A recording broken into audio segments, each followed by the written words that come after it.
Hello, everyone. On behalf of CyberMindr, I welcome you all to this webinar. A little about CyberMindr. CyberMindr is an automated and continuous attack path and threat exposure discovery platform. Its continuous and automated approach ensures organizations stay proactive in managing their external attack surface, minimizing potential exposure to cyber threats.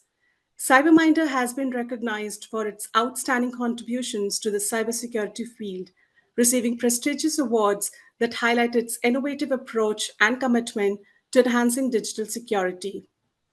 Moving on to the session we are here for. The topic of the webinar is Unveiling the New Arsenal for Continuous Threat Monitoring. And the speakers are Sudheer Kanumalli and Brett Gordon. Sudheer is a Chief Technology Officer at CyberMindr and a seasoned cybersecurity professional with over 15 plus years of extensive experience developing cybersecurity services and products. He has a proven track record in crafting comprehensive services and products. He has a proven track record in crafting comprehensive cybersecurity portfolios, establishing security operations centers, and excelling in vulnerability management and red teaming exercises. Brett is a vice president at CyberMindr and has been in cybersecurity for over 25 years. He has worked with many different security technologies from the desktop to the network to the perimeter and beyond. He has been a guest lecturer at universities and conferences covering a variety of emerging cybersecurity topics. If you have any questions for the speaker, kindly send that in the Q&A box and we will address those at the end of the session. Let's get started with the webinar. Over to you, Brett. Thank you, Nazia. All right, excellent. So just a quick synopsis before we individually introduce ourselves. It's if you get on an airplane, sometimes the pilot says this plane is going to Delhi. If you're not going to Delhi, you're on the wrong plane. So let's make sure we're in the right webinar. We're going to talk about something called continuous threat exposure management. It's a new idea. It's not really a new idea. It's an old idea, but a new terminology. The idea is to really stay on top of threats continuously. Threats evolve. Threats are always new. Cybersecurity is dynamic. We tend to, if we stop and we take a snapshot of our security and then we don't do anything more, that's when bad things happen. So the idea of this new term, CTEM, is to continuously monitor for threats and exposures, stay on top of them, gather information, remediate. We're playing a game with the bad guys. The bad guys are trying to find ways in. We're trying to find ways to keep them out. And CTEM is just a new term and a new concept that we're going to discuss today and some better ways of approaching it. A quick overview about the topics we're going to cover. Sudheer and I will introduce ourselves and give you a little bit more information about who we are. We will then talk a little bit more about what this concept is of continuous threat exposure monitoring. We're going to go into why you want to even do this. I mean, obviously, it's a cybersecurity product. It's a cybersecurity idea. It's a cybersecurity framework. So the idea is to prevent bad things from happening. But there are specific goals that people should have when going down the CTEM road. We're going to talk about some of the current tools that people may use to try to achieve this continuous monitoring and threat exposure discovery and management, and maybe some of the limitations about what some of those tools, how they fall short. And lastly, we will introduce you to a new concept in the CTEM space, a new product that can actually help you address a lot of different things. And coincidentally, it's the product that Sudheer and I work with and for, and with Sudheer is the architect of. So Sudheer, maybe a little bit about yourself. Hey, hi. My name is Sudheer K. I'm Chief Technology Officer at CyberMindr. And I'm a red teamer by nature. Yeah, thank you. This over to Brad. Excellent, excellent. And then just a little bit about me, and then you can hear my voice for a bit of time, and we'll go back and forth. So yeah, it is this dark in my office. It is 5:30 in the morning. I am based in the US, so it is pretty early for me, and I don't like bright lights. And it's also great for privacy. So I've been in cybersecurity for about 25 plus years. In truth, my journey in cybersecurity was a hobby. I think I had a Windows 97 machine that in middle of the night, like connected to the internet. It had dial-up networking, and I didn't understand why my computer was connecting to the internet on its own. And that started a research project, and I kind of fell in love with cybersecurity. The thing about it is, I'm one of those people who are fortunate to do for a living what I would actually do for a hobby.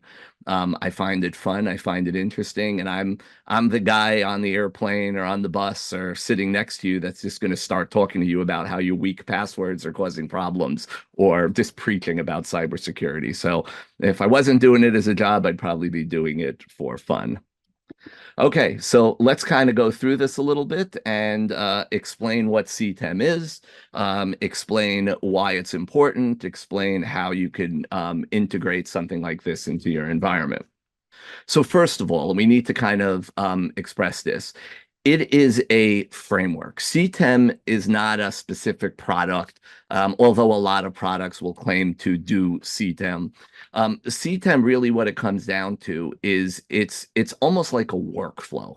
It's an idea that, companies should all try to follow, right? To make sure we're staying on top of threats, right? Threats evolve and we need to evolve with those things. So first thing we need to understand is, in general, cybersecurity is a continuous idea. Cybersecurity is not something you could do one and then just forget about it and ignore for a while and hope everything's going to be okay. Right? People who do pen tests or red teams annually, great. That's an amazing thing to do. But an annual assessment or a quarterly assessment of your security is not going to get you to where you need to be, which is secure. So one of the things about this whole CTEM and the C in CTEM is security is a continuous process. And no matter what you're doing, you need to be doing it over and over and over, right? Just like the bottle of shampoo says, lather, rinse, and repeat. Got to just do it again and again and again. Part of CTEM involves some distinct steps. So one of the things in understanding your threat landscape and being able to mitigate any risks comes down to scoping. As we all know in this world now with cloud, assets, with people easily able to spin up new virtualized assets, our digital surface or our attack surface is always evolving. So even the systems we have today may not be the same systems we have tomorrow. Forget configuration errors, forget new vulnerabilities that are popping up. Most organizations don't have a solid grasp on their inventory. So, as part of CTEM, you need to have a good idea of the scope of your environment. If you don't know what assets you have, what devices you have, what technologies you're running, how can you possibly know what type of security issues are associated with them? Next, you need to go through a discovery process, right? Discovering new vulnerabilities, new misconfigurations, new threats. Threats are evolving all the time. You could even take an asset that you have today that you've set up, configured, locked down, and feel you've done a pretty good job. You could even assess that asset for any vulnerabilities. But even with that one asset that you've locked down, tomorrow a new threat could emerge with that old asset. Maybe the vendor discovers a new vulnerability that they didn't know about yesterday. Maybe the bad guys figured out a new way to break into that system that they didn't know yesterday. So a discovery process needs to be part of a CTEM workflow. Next is prioritization. In 25 years of working, in cybersecurity, working primarily for vendors and talking to customers in every industry around the world, I've never met a security team that has extra time, where people are just sitting around looking for something to do. The most common scenario is people start their day with a list of things to do and finish that day not finishing that list. And then those things roll into the next day's to-do list, right? Even the results of a vulnerability scan gives us so many results, you're never going to close them all. So the ability to prioritize the things that you're discovering is critical because you have to know that you're fixing the right things. Next, you need to have a process of validation. Just because you fix something or just because you discover a problem, without proper validation, you may be fixing the wrong problems. You may be dealing with false positives, or you may have claimed you fixed something, but without a process of validating that the fix was put in place, have you really fixed anything? So validation needs to be part of this workflow. And the last part of this, because so much is involved with scoping and discovery, is you need to have a way of actually mobilizing to fix the problems you're discovering. If you don't have actionable intelligence, if you don't have real remediation steps, it's really all for nothing, right? Knowing you have a problem is step one. Having what you need and actually fixing the problem is a very critical step too. So having a process of putting in effective remediation for all your things is another critical part of this CTEM workflow. So if we wanted to kind of summarize a few things here and think about this, some of the values and some of the upside of doing a proper CTEM workflow are these. First of all, proactive beats reactive every time, right? The old saying of, closing the barn door after the horse has run out already, right? It doesn't help. You want to notice that the door is open before the animals got out. You want to close that door and make sure that problem never happens. So being proactive is a real important upside of any proper CTEM process. All right. So being able to look and discover and test and validate and find the problems. I talk to a lot of people who their idea of assessing their security is looking in the dark web for leaked information. Leaked information on the dark web means the horse has already left the barn. Okay. Your idea is to stop the problem before you're finding it in a data source on the dark web, right? Now, you do want to look in the dark web for problems, absolutely, because you may not realize you had a problem until you see your data on the outside. But a better approach is being proactive and find the issues that would allow the bad guys in the first place to steal whatever it is they're stealing that they're now using or selling on the dark web. Another aspect of CTEM, and if it's done right, companies do have trouble to achieve this, is real world relevance. You want to, because we talked about, or I mentioned earlier, security teams just not having extra time to do what they do. You really want to focus on things that are real world problems. There's a lot of theoretical problems out there. There's a lot of conceptually an attacker could do X, Y, and Z and get in and get your data. But practically speaking, there may not be a real world exploit, right? They may understand that there's something they can do, like quantum computing. Quantum computing is going to change the world when it comes to things like encryption and keeping secrets. So there are things we need to do to prepare for it, but the reality is it's not there yet. Even though I did see an article this morning that says Google has a quantum computer, but the idea here is you want to focus on things that are real world relevant, the thing that the bad guys are actually doing, because those are the things you want to fix first. And the last thing is whatever you're doing needs to have that continuous nature to it. Like I said a few times, security, it's not static. If you're not evolving, if you're not constantly reassessing, constantly looking and adapting to new threats, you're really going to have a problem. So there needs to be a process, a feedback loop within this CTEM process where you're always reevaluating and finding ways to improve, because the problems that you're dealing with from yesterday are not going to be the same problems that you're going to be dealing with tomorrow. Okay, so let's look at this as some goals of any CTEM program. If we're going to go out and try to build our own, what types of elements we need to look for, and then that'll help us understand maybe what type of tools and stuff we need to use in this approach, right? In this workflow. So first, we need to understand our attack surface. I touched on this a little bit earlier. Most companies do not have a solid inventory of their assets, of their technologies, their systems. I've seen companies that don't even know all the domains that they own, right? They buy tons of domains because they know they may want to use them one day, but then they don't have a good list of every domain that they actually own, right? Or IP addresses or subdomains. How easy is it to put a new subdomain into a DNS server? And how easy is it to forget that that subdomain was there? Something you did temporarily, or you did for a specific project or a specific idea. The idea didn't work out, the project ended, and nobody removed the subdomain name, right? These are assets and these need to be discovered. Forget about IP addresses, right? With the cloud, IP addresses that are yours today may not be yours tomorrow, because the reality is they were never yours to begin with. Most people don't own their blocks of IP addresses. They're dynamic. They're dynamically assigned by the providers where they get their services from, or the cloud providers where they spin up their services. So constantly looking for and discovering all your assets and mapping them out is a critical step in any type of CTEM framework. If you don't know your assets and you don't have a process of discovering your assets and you don't have a process for monitoring changes to that attack surface and that asset list, you're going to fall short because anything you do downstream from there, it's just not going to be accurate if you're missing certain systems, right? Shadow IT is a great reason why something like that happens. But things like misconfigurations, right, where somebody left open the wrong port, or accidentally didn't lock down a system and put things in places that they shouldn't have been, and they're now visible, those become part of your attack surface, and you need to be looking for them. You need to be able to simulate and test threats. Okay.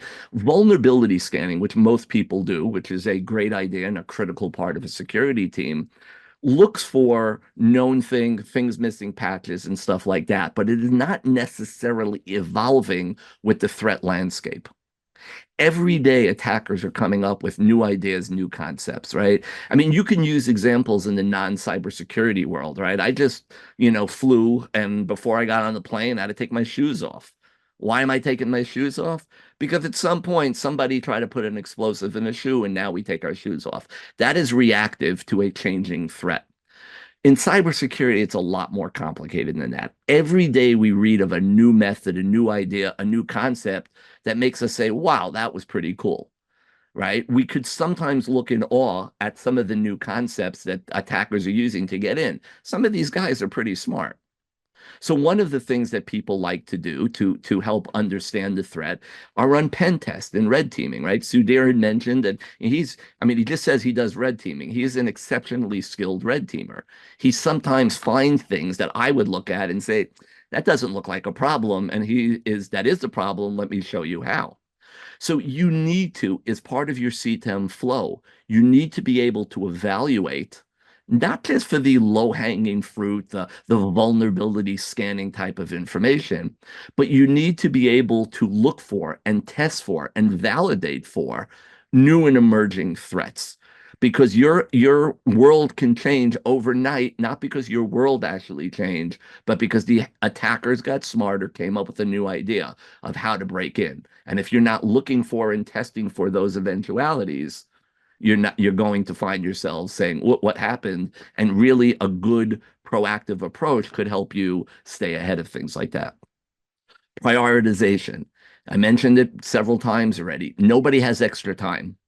Nobody's sitting around saying, what should I do today? Right? There's a laundry list of things that people need to do. And that list of things that need to be done are a lot longer than the amount of hours you have in a day to actually do them. I don't care how big your security team is. I don't care how well funded your security team is. You have to prioritize so you fix the most important threats first. Now, that prioritization could be on what are the assets, right? A lower priority vulnerability on a higher priority asset could be a higher priority net, right? Or critical vulnerabilities, or a vulnerability that's exploitable versus a vulnerability that's theoretical, could all be reasons why we prioritize things higher. We could even prioritize things based on our industries, right? If I'm in the e-commerce business, my web servers and the databases where my products are the most important thing to what I do. If one of my marketing servers goes offline, maybe a little bit less critical than if the system that processes orders goes online, right? If I'm in healthcare, I may have different priorities based on stolen medical records are going to wipe me out, or if I'm in the financial business. So being able to prioritize remediation of certain things based on who you are or what the threats are is an extremely important part as well. Next, the ability to adapt to emerging threats. The threats are changing and you need to adapt to them. If you hire a pen tester or a red team, for example, I always give an example like this. In the US, I know how to play basketball. I know what to do with the ball. I know how to dribble it. I know how to put it into a hoop. Well, not really well, but I do understand the rules of basketball. But I am not Michael Jordan. So anybody who knows Michael Jordan, world-class basketball player, one of the best that's ever existed, has his picture with the ball up in the air on the side of shoes, right? Air Jordans, very popular. There's a difference between me calling myself a basketball player and Michael Jordan being a basketball player.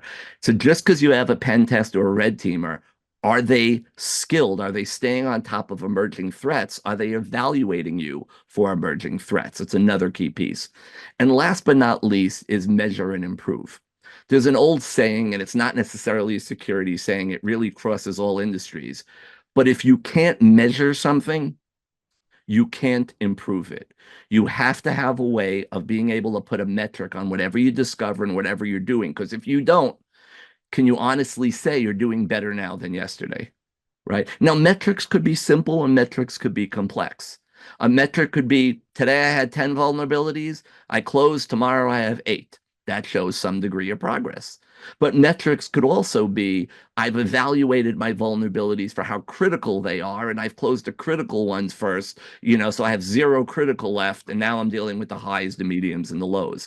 But the idea here is you have to have a way of putting a metric or putting a measure on the things you're doing, because otherwise it's really hard to say you're better today than you were yesterday. And that's the goal. The goal is to be more secure today than you are yesterday. And it really, really pays to look for ways of measuring it and looking for metrics that help you do that. Okay, so let's get into some of the tools and some of the techniques that people may use to help achieve, a CTEM journey, to help them along. So there's really not a single tool. When it comes down to it, CTEM is going to involve using a few different types of tools because remember, we need to scope our environment. Remember, we need to go ahead and monitor for changes and look for different problems and stuff like that. So one of the things that we're going to do, is we're going to look to tools to help us achieve that. Okay. So I see, and by the way, I see some questions are coming in, so I'll try to address the questions somewhere in there as we go forward, myself and Sudheer. So I do see that questions are coming in, and we'll try to address them within the time during this call, either myself or Sudheer, either verbally or in the chat. So let's talk about some of the tools that we're going to be looking at here, or some of the tools that people leverage to try to achieve CTEM. One common one that's emerged in the last 5, 6, 7 years is ASM, Attack Surface Management, or Attack Surface Discovery. Attack Surface Management was built to address the changing, inventory or digital surface of most companies. Attack surface management, will usually go out and try to report to you, here's a list of IP addresses, maybe open ports. Some of them may look for technologies. There's a variation of what attack surface management tools surface.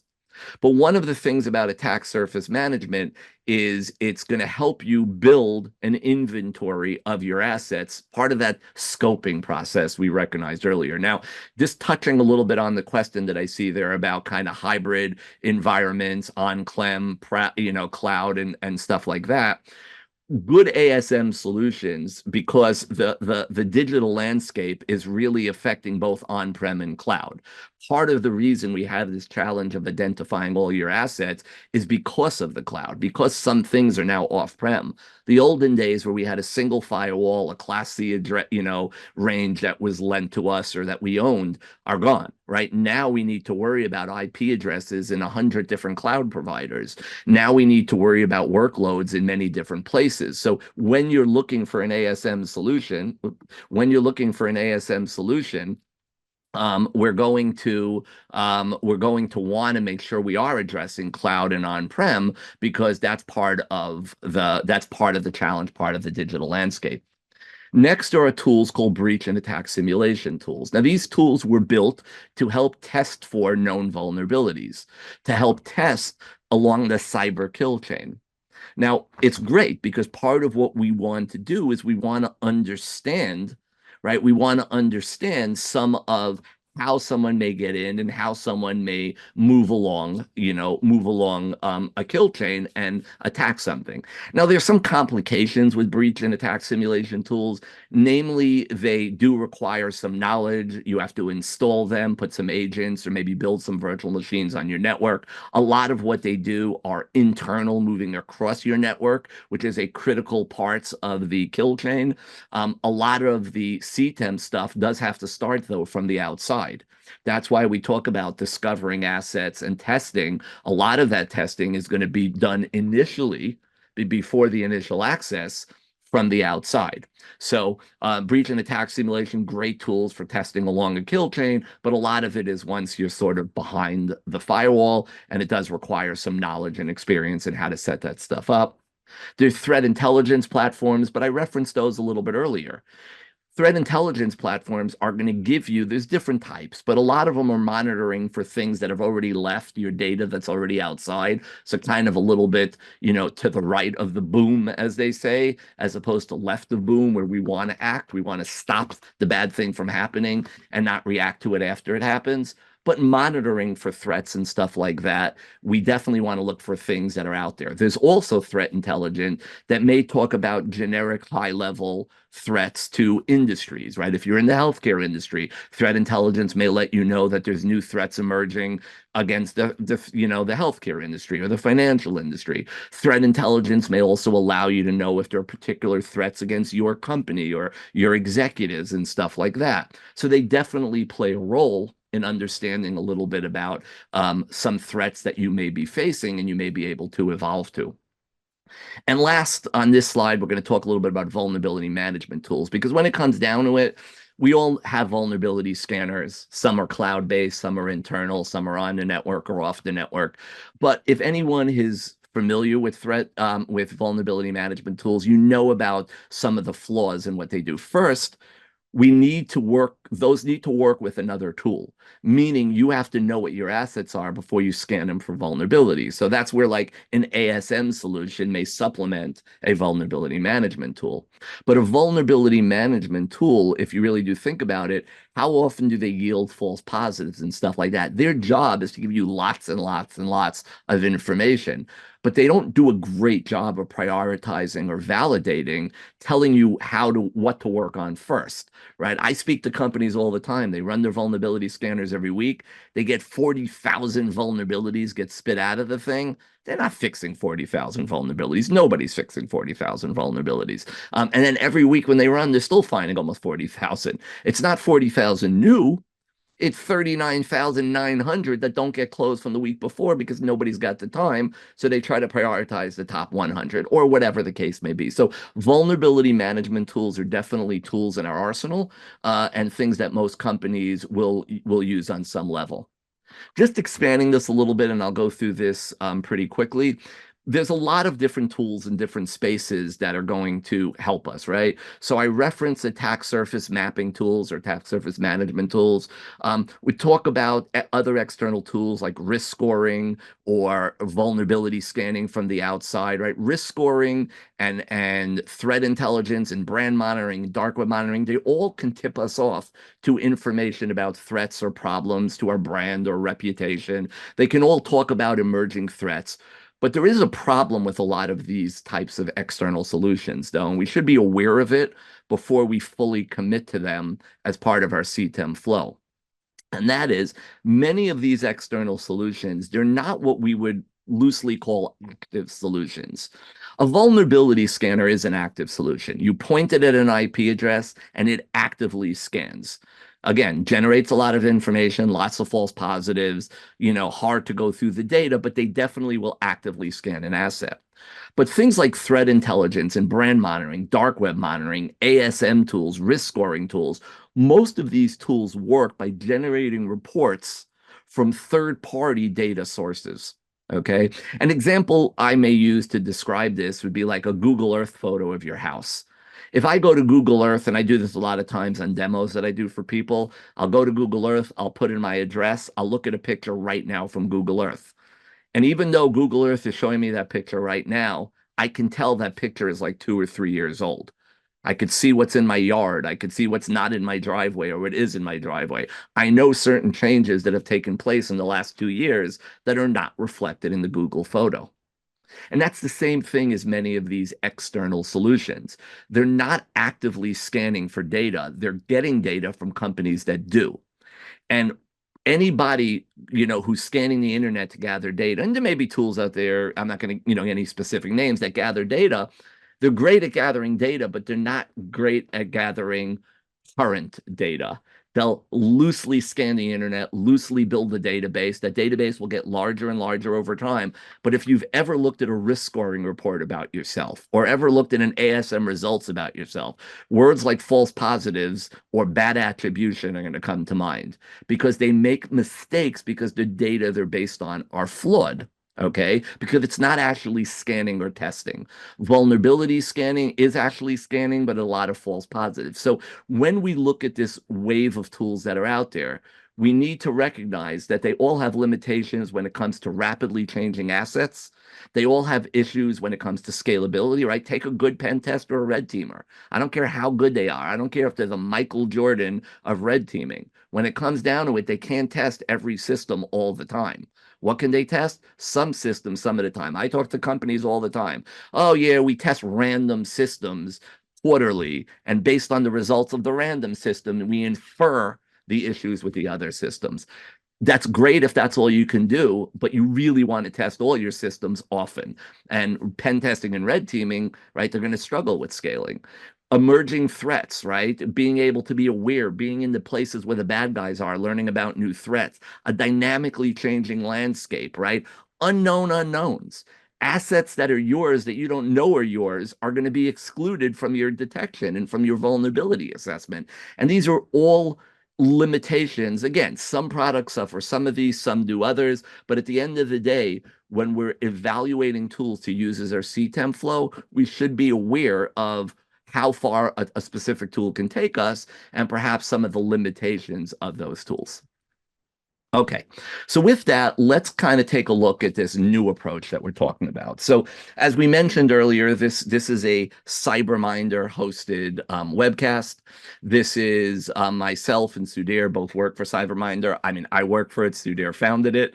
But let's talk a little bit about this product that we built. Now, we built this product not to do what people now call CTEM. CTEM is a term that just popped up more recently. A lot of companies are saying, oh, CTEM, CTEM, CTEM. But at the end of the day, this is a product that was built to continuously address the problems that this word CTEM is built to address, which is continuously understand your assets, continuously understand the issues associated with them, continuously check for new and emerging threats, continuously look for issues that can be validated and remove things like false positives and stuff like that. So, how does this work? So, what this is, and the first thing to understand is this is a fully active solution. Okay. What our solution does, what the CyberMindr solution does, is it starts with basic information about any company. It then goes out and pulls the same bad data that all the other solutions I referred to do, right? It looks at those open data sources. It looks at those things. Why? Because just like Google Earth, if I look at a picture of my house from space, I will see my house. Sure, most of the details about it, around it, may be inaccurate. It may be missing things or show things that are no longer there. But the house is probably still the house, and how close it is to the street is probably still true. So there is some useful information you can get from open source type of data sources. So we do want to gather that information. However, we are an active, complex, multi-stage attack and validation engine. It's a lot of words there, so let's explain them. We can take all the information we get from the open source and then actively scan assets to find more details, more information to validate that data, get rid of the false positives, fill in the false negatives by doing additional scanning, could test for vulnerabilities, test for new and emerging complex attack threats and attack vectors that other solutions can't look for. All of this stuff is done automatically without the need to install anything, configure anything. It runs from the outside from what we would refer to collectively as an outside in or attacker perspective. At the core of this is a team of highly skilled, right, world-class pen testers, red teamers, bug bounty hunters. What they do is they're constantly on the lookout for new and emerging threats. They're in the attacker forums, in the Telegram channels. They're in all the places monitoring for, looking for, even participating in these groups where they learn about new problems that are coming. So not just the low-hanging fruit, which you need to check for, but a new threat vector pops up, we want to be able to test for that as well. So the way this works is as we learn about new threats, we quickly update a library. Now, just to give you some perspective, when I joined this company about I don't know, a little less than 2 years ago, that library had about 13,000 what we refer to as attack scripts in it. Okay. Now, before anybody gets nervous, we call them attack scripts because they mimic what the attackers do without the malicious intent, without the malicious payload. They don't break systems, they test and validate vulnerabilities to see if they're exploitable. They gather additional information so we have proper context to do proper attribution so we're not surfacing false positives. But that attack script library is being consumed by our platform, which then tests for advanced vulnerabilities. Test the vulnerabilities to see if exploitable. Get additional information to see if something is a true positive or false positive. Does additional scanning to find additional open ports or technologies. It looks for a wide range of different types of asset discovery.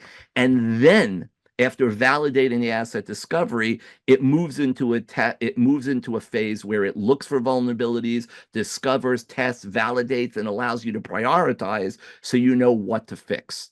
So while we don't say it's a CTEM solution per se, right? Because CTEM is not a product. It's an idea, it's a concept, it's a workflow. And it usually is going to involve many different tools to achieve it. The CyberMindr solution does map to a lot of different areas of what would be a proper CTEM workflow. From a scoping perspective, it will automatically go out and discover and create an inventory of your assets.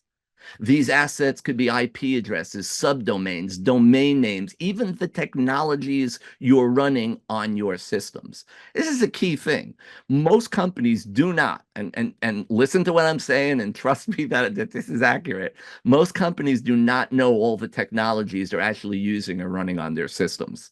Okay, because there's a lot of dependencies. If you think about something like Log4j, and that's an old one, but let's just use that as an example. When Log4j came out, everybody said, oh, this sounds like a big deal. Then they said, wait, I never heard of it before. We're probably okay. Then they said, well, let's go check and see if we're running it. And then they said, oh, we're running it on a lot of our systems because it was a subcomponent that was installed. It was a technology that was installed, but nobody installed Log4j. They installed something else that installed it.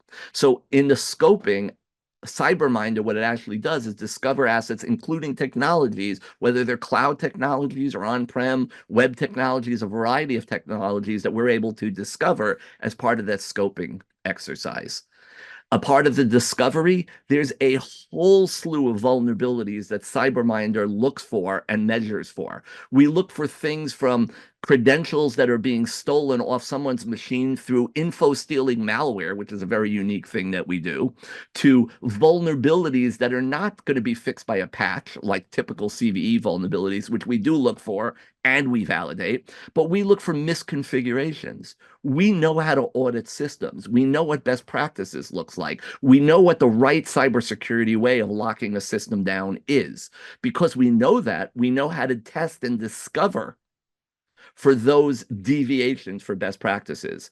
Why are we seeing a file publicly exposed, a config file? Most people aren't looking for these type of things, but the way we look for code leaks and misconfigurations and sensitive exposures, as well as vulnerabilities in your DNS or in your email, as well as missing patches or misconfiguration assets that lead to vulnerabilities. There's a wide range of, I think like 17 or 18 or maybe even 20 different vulnerability types that we actually do look for in our discovery process. And that list is getting longer and we're going wider. Because of the way we test, we're able to validate things, which gives us two things. One, it plays into the validation process where we can actually validate that a vulnerability is there, but it also plays into the prioritization process because by knowing what is vulnerable, you can know what to prioritize and what to fix first, right? And that's important because, like we said, we don't have time. And the last part of what CyberMindr brings to the table, especially to help you with this continuing discovery and continuing remediation process, is giving you actionable intelligence so you know what to fix. Most security teams, no matter how good they are, don't know everything. Even me with all my experience working, since the late 90s, I think I got my CISSP in 99 or something. Even with that, I still hear about new types of things that I didn't know about, new breaches like a subdomain takeover. I'm like, what the hell is that? And it turns out it's a real thing that's cost companies real money. So giving you not only what we find, but the information necessary to go and fix those problems based on a team of experts that we have is another critical part of this CyberMindr platform, which we feel brings a lot of value to anybody trying to achieve a CTEM framework and a CTEM flow. Now, with that, I'm going to hand over to Sudheer, the real brains of the operation, and we're going to talk about some breaches. Now, again, just to be clear about something here, this is not meant to name and shame. People get breached, bad things happen, mistakes happen. So we're not sitting there and going to say, oh, company X, what a bunch of idiots, they should have bought CyberMindr. That's not the idea here. The idea here is that let's look at some well-known breaches. Let's look at why those breaches happened, and let's understand that if we had a continuous flow, a continuous monitoring process, we probably could have caught and found and remediated those type of problems if only we had implemented a CTEM framework. So with that, Sudheer, are you there? Yeah, I'm there, Brett. All Yeah, right. So if you're ready, I'll advance to the first slide. You tell me when to click yeah. next. Thank you, Brett. Actually, yeah, as Brett rightly said, there are a lot of things that actually CyberMindr is predominantly built on the so because I come from a red teaming background, so we know how to break into the organizations, how we learn as a red teamers. So we usually go and study all the breaches that is happening in the world. One such case is Uber. In 2016, there is a subdomain. There is a subdomain that has been leaked, and there are some of the security researcher writer.uber.com has reported to Uber, and they said that potentially impacted for a phishing and all those stuff. But still, Uber didn't took it seriously. Then what happened is there is another incident happened at the same subdomain takeovers at 2017 again. So the same Amazon CloudFront, somebody has taken over that particular subdomain. So what happened exactly? The breach is they have a subdomain and they are running some services. After that, they deleted that particular services. That subdomain is went for a dangling. And when it's went for a dangling, that's where uh, attacker has created again one more AWS CloudFront and hijacked that particular subdomain. This time an attacker's done it actually. That impacted a catastrophic breach right from the Uber. Sudheer, I got a quick question for you. What would it look like if I hijack someone's subdomain? Like, would allow me to pretend I'm effectively coming from Uber, right? I mean, like what would be Yes, so that's what so by taking yes. over the subdomains, the attack is almost coming from Uber, even though it's not, right? That's what it would look like. Yeah, so potentially an attacker can create a fake login page of Uber. So what happens is whenever somebody can hit into that particular request, he will redirect to again authentication page. From there, they take the username passwords and they log into the real accounts of the Ubers. I predominantly, and again, it leaks some of the sessions also. So, session hijacking also possible. With that particular session hijacking, he can take over other subdomains as well. Got it. Okay. Next one. Yeah, so this is quite interesting. So while I'm saying the root cause is actually it's predominantly happening from the developers when I know this breach very well. It's a WeChat mini app vulnerability.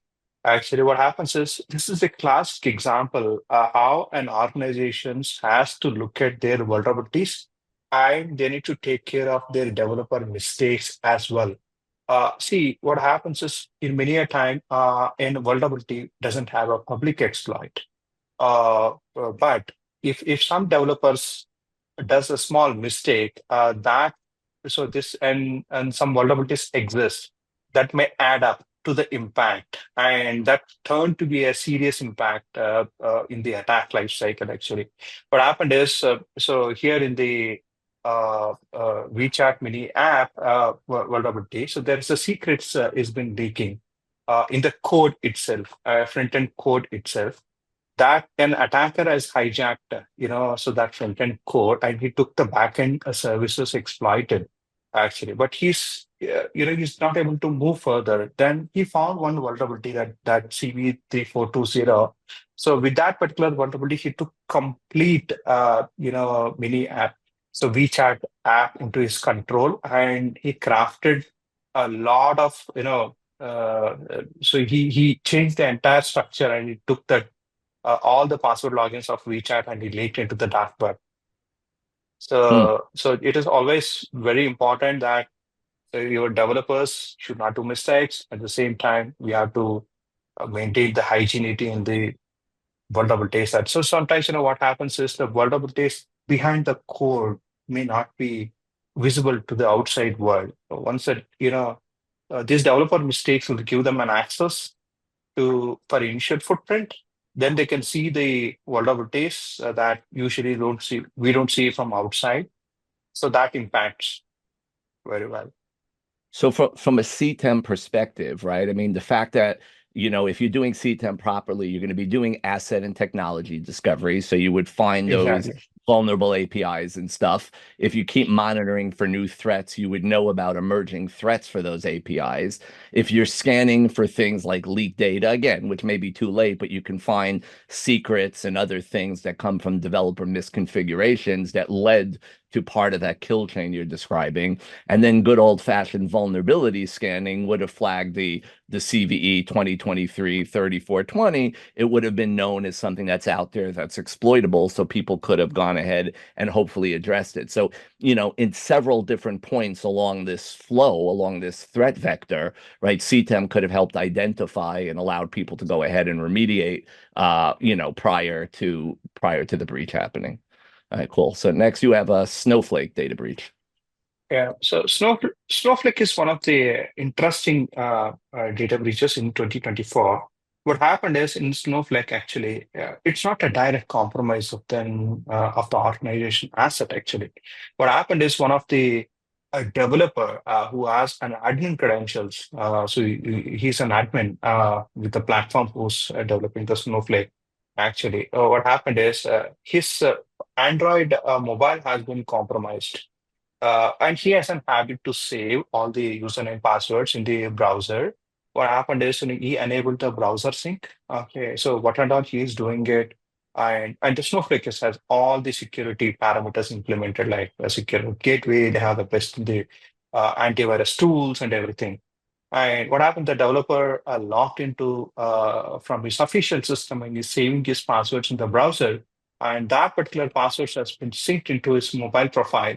And the data, by infostealer malware, an attacker exploited that particular data, and he remotely logged into one of the admin accounts. So that cost them a huge breach because that particular admin account doesn't have an MFA enabled, a multi-factor authentication enabled actually, because that's so why predominantly a developer's admin accounts are not enabled by multi-factor authentication because they will create a lot of admin accounts and they will destroy a lot of admin accounts. They do a lot of tests in the dev environments and all those stuff. They see enabling the multi-factor authentication requires a process actually. It needs a lot of effort from the IT and security team. And developer has all the privileges to create those actually.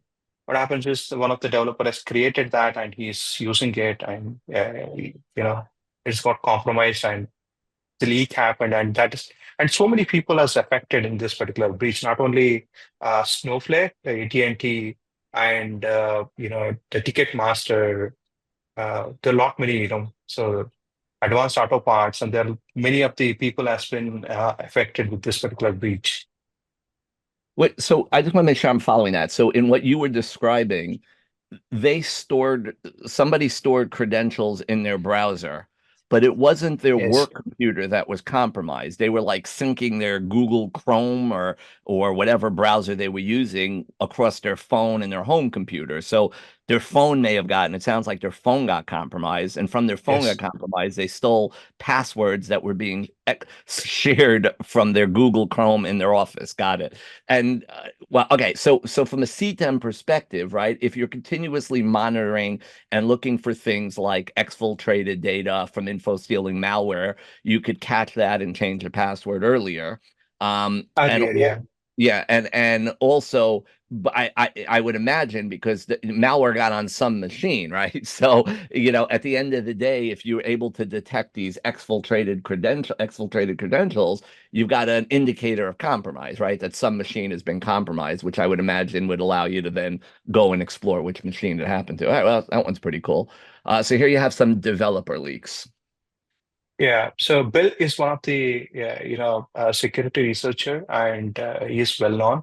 And he demonstrated some of the companies how best coding practices or other coding practices, the loopholes in the coding practices can cause a catastrophic impact on the security actually. Especially he demonstrated in the and he demonstrated many places there insecure coding practices that can lead to so sometimes what happens is the hard coded credentials will be there. There is a passwords will be there, secrets will be there. In the GitHub repositories, there are a lot of test environments, credentials will be there, API keys will be there. So these can cause, in 2024 alone, the developers' mistakes or the breaches that is happening from the developers are increased by 30%. So previously, in the previous decade, it's just like 1 or 2%. Now it is contributing more because of the AI, because most of the developers are using AI tools now to generate the code, and they don't know what they're doing yet. They don't know really they don't go into deep into the security, saying that okay, I need to do this particular security, not to do this particular exposure. What happens is, they do it what AI says, and they follow what AI says, and that create a lot of insecure uh, security in insecurity. So wait, so this is a newsflash. Developers aren't cybersecurity professionals. Is that what you're saying? I just want to make sure I'm Yes, understanding. yeah. Okay, so they know how to write code, but they don't necessarily know how to secure it. All right. Well, it's funny Yeah, because they know how to write the code. Now, unfortunately, if the AI is writing the code, even they are not writing the code, they're just like verifying the code. And the AI also doesn't know how, because AI is writing the code in bits and pieces, it doesn't have a full context. Obviously, it doesn't know how to secure it. So got that's it. where the major Yeah, breaches well, is happening across the world. yeah, Sudhir and I just actually had a customer call before this webinar, and one of the things we were able to highlight is it's a customer who uses the product. Is one of the things that a good C10 program does, and something that CyberMindr does, is we look through publicly accessible code repositories and we're looking for evidence of code that looks like it belongs to your company. And to be clear, what that means, it's not asking you, do you use GitHub? What are your credentials? Let us look in your GitHub. That's not the thing. The thing is what is discoverable publicly that may not be in your repository, that may be what one of your developers just spun up on their own because they were doing something or they cloned some of your code. There have been companies that have been breached, not because they were breached, because someone cloned code or data into an unsecure area. And a good CTEM solution, like in our case, this was a CyberMindr call we did earlier, it identified code belonging to the company in a public repository. So, that's an example of another example of where CTEM, if you're continuously looking, continuously monitoring, you can find things like that. So now we have the Equifax one I see here. Yeah, Equifax breach is yeah. So this is one of the interesting breach actually, where attackers are initially exploited a known vulnerability because this particular vulnerability has an public exploit as well. in March. What happened is there is a CVE in 2000, 5638 is a CVE that attacker has exploited actually. So, but when attacker is exploiting okay this particular CTAM, so initially he didn't get a full system compromise. Actually, after that he waited so long time, at least several hours, to gain a system control. Obviously, after that, he got some environmental variables file okay within that particular system. So that environmental file, somebody has put their admin credentials in a plain text, so that led to uh, a complete takeover of that particular TV. So that's where sometimes these are the best practices we need to follow. We should never leave our any of the credentials uncoded or like that. We have to always encrypt and we have to keep it in the systems actually. Okay. So that's what happened in the Equifax breach. So yeah. So Yeah, so from a CTEM perspective, I'm just looking at the time. So from a CTEM perspective, right, the idea of continuously monitoring, looking for vulnerabilities, finding the CVEs that were there, testing the CVEs to see that they were exploitable, could have alerted to a vulnerability, an exploitable vulnerability, which would have separated it from probably the thousands of vulnerabilities, Equifax knew about. This could have surfaced and said, hey, look, these vulnerabilities are known exploitable. And that would be one of the goals of like a CTEM, right? Being able to separate from the noise, right? You got thousands of vulnerabilities, but some of them have gone through further levels of validation that allows you to, like we talk about, prioritize and say, okay, these are things I'm going to fix first because they're known exploitable. All right, the last one I think we have here is a cross-site scripting attack with eBay. yeah. So what happened is eBay has allowed sellers, to include a custom HTML and JavaScript in their descriptions fields actually for their auction listing. So that's where attacker has injected an XSS malicious script. Okay, so when he injected malicious script, that's when he initially compromised, the backend. From there, from with that particular script, actually he gained an access and he got a first session cookie. Actually, from there he took the complete control of the browser store data. So from there, he laterally moved into that particular application. Actually, then he exfiltrated the humongous amount of so the privileges. Then he created a fake login page. Actually, so that's where uh, that the fake login page exactly mimics the official website of the eBay. Actually, redirect. He's used to one of the technique called redirect URL path. So with that technique, he successfully planted this particular page within the eBay platform. That's where he attracted so many users into his platform, and he compromised it. And he collected data and he sold it into dark web. And this all just started because someone had the code, right? Code that Google allowed their sellers to use was just really not secured, and someone was able to inject other code into these pages. So, from a CTEM perspective, we talk about identifying vulnerabilities and advanced threats, and then validating and allowing you to prioritize. If you just use something like a simple vulnerability scanner, you may not catch things like SQL injections or cross-site scripting because these require the ability to test a code to see if it's weak. Most types of vulnerability detection tools aren't necessarily doing that. There are tools that do, and many do not. In something like specifically talking about CyberMindr, when we identify one of these like pages or stuff, we can run a test and simulate, right? Do a threat simulation of injecting code to see if that works. So something, a CTEM process could have identified the potential for a problem, validated that it was an actual problem, right, by simulating the threat. And then by continuously looking, it could have found these problems and could have said, hey, listen, you need to lock up this page. This code allows for a cross-site script. Maybe you need to, implement certain headers on the page or other things like that. But ultimately, and the examples here that were given, I think that may have been the last one, is really just to say, look, there's a lot of different reasons why bad things happen. right? It's not one type of vulnerability or something else. And I see we are coming up on time. The bottom line is you need to be vigilant. You need to keep monitoring. You need to evolve your looking and your checking with the threats as they move and they evolve. And that's really what a proper CTEM process is. I'd welcome, the opportunity to show you our product that addresses a lot of different areas in CTEM. I see there were some questions that unfortunately I didn't get to, but the thing to understand is it's not one and done. Keep doing it, keep watching, keep monitoring, keep advancing your knowledge, keep knowing about new threats and testing for new threats.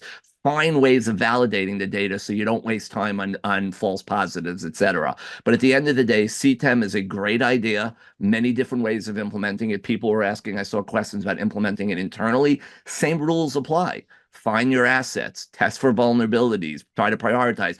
There are tools built for all these different things, or again, CyberMindr is an external tool, but it does help on your CTEM journey. So thank you everybody for your time. Let me hand it back to you, Nazia. Thank you, Brett. Thank you, Sudheer. So we have two questions in the Q&A Okay, box.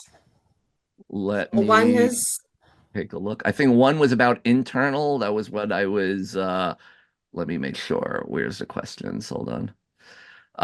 So I saw a question about how do we assess CTEM to avoid insider threats.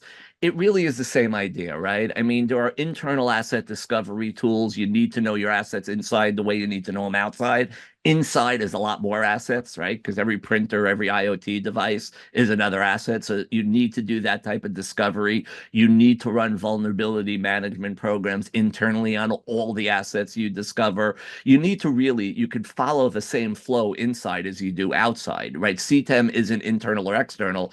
It's holistic to everything. So while a lot of the tools we discussed today are external related tools like threat intelligence and things like that, some of the stuff like BAS tools are good internal tools, but you do need to be able to address the different areas. So asset discovery, vulnerability assessment, vulnerability validation. Otherwise, you're going to be chasing a lot of false positives. But we could definitely have a separate conversation if you want on that. But it's the same framework, internal or external.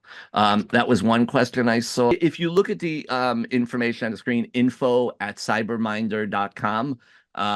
Or you can do Brett, Brett, at cyberminder.com. If you want to send a question, we'll look out for any questions that come in through either of those ways and try to address them to you directly. I'm not sure what the audio issue is, but definitely want to answer any questions that come up from anyone who's trying to answer them now or is staying quiet and wants to ask a question. But info at Cyberminder or Brett, Brett at Cyberminder or Sudheer.k at Cyberminder. They'll all get through to one of us. Brett, there is one more question. What is a USP of your platform? Oh, excellent. So that's a far longer of a question, but I would say it falls into a couple of things. One of the main things would be the fact that we are an active platform. We're an active platform with a complex library of tests that we run. All the time, people are coming to us trying to catch us missing something. I have a US government customer who came at me and said, Brett, you guys missed something, right? And you missed a vulnerability. We're like, what do you mean we missed a vulnerability? We don't miss vulnerabilities. And sure enough, and we showed them, no, your other solution is giving you a false positives. Here's why you don't have that vulnerability, right? Or people compare us to the risk scoring solutions because those are also outside and don't require something to install, but they're passive solutions. So the amount of garbage in the data from other solutions is one thing where people see the difference, but that unique prospect of us is the active multi-stage attack and validation engine that pulls from that library. It allows us to look for, test for, validate things that no other solution can. Probably better idea to do a demo to show you that. But absolutely, it definitely falls along the lines in that. Thank you so much, Brett. So I think we're exceeding the time. So if you have any more questions for the speaker, kindly drop this and we will answer those questions later on. Absolutely. And I see one message here. Vulnerable attack software could be used by best practices. Sanjay, that's a great point. If only everybody would follow the instructions and follow best practices, this would be a far safer world. Unfortunately, we see people set up a database and then not apply usernames and passwords to it. That's not best practices, right? We see this all the time. Human error is the foundation of so many of the problems. And that's why that library of 16,000 tests we do, we're actually testing for a lot of best practices. We know what good looks like, so we know what bad looks like. And if we know what bad looks like, we're able to go ahead and test for it in many cases. So yeah, so that's a great point, Sanjay. I know there was no question mark after it, but yeah, I definitely agree with that point. Know you best. I make a joke. People know how to spin a system up. No one knows how to lock it down. So anyway, with that, I guess I'll let you guys go because we are 7 minutes over. But thank you very much for your time. Thank you so much, Brett. Thank you, Sudheer, for your time and for such an insightful session. As we wrap up today's webinar, we want to extend our heartfelt thanks to each of you for joining us today. We hope you found the session valuable and insightful, and that you're walking away with new ideas and inspiration. We invite you to stay connected with us through our website, which is www.cyberminder.com, where you can find information about our upcoming events and additional resources. Thank you once again for joining us today.